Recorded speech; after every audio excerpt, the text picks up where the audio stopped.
गाडीमध्ये विश्वनाथ वाघ गाडीमध्ये बसले, गाडीमध्ये मोठी जागा होती, त्यांना झोप लागली आणि सकाळी झोप उघडली, पहाटे उशाची गाडी बाबा गाडी घाबरले, म्हणाले बाबा ढुंका लागली, याले ढुंका म्हणते राजे हो, पण तुमची झोप कशी असते? याले जर ढुंका म्हणत असत, लय तुम्ही भाग्यवान माणसं आहात, लय हुशार आहात तुम्ही. आणि भाग्यबाबांना माहिती होते की आपण झोपणार इतका माणसांचा अभ्यास.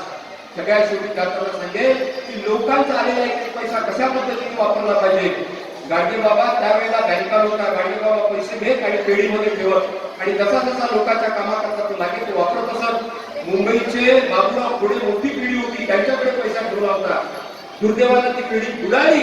गाडगे बाबा 6 महिने दुःखावस्थेमध्ये होते. गाडगे बाबांच्या चरित्रामध्ये की लोकांचा पैसा गाडगे बाबांना होता बुडाला, पण त्या पिढीमध्ये ठेवला, ती पिढी बुडली. गाडगे बाबा 6 महिने परत अत्यंत उदास अवस्थेमध्ये राहिले.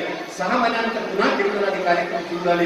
इतका थोर तत्वचिंतक, लोकशिक्षक, संत, साधू, निस्वार्थ निरपेक्ष इतकं उत्कट उदाहरण जगाच्या पाठीवर दुर्मिळ आहे. त्यापर्यंत आपण पोहोचलो.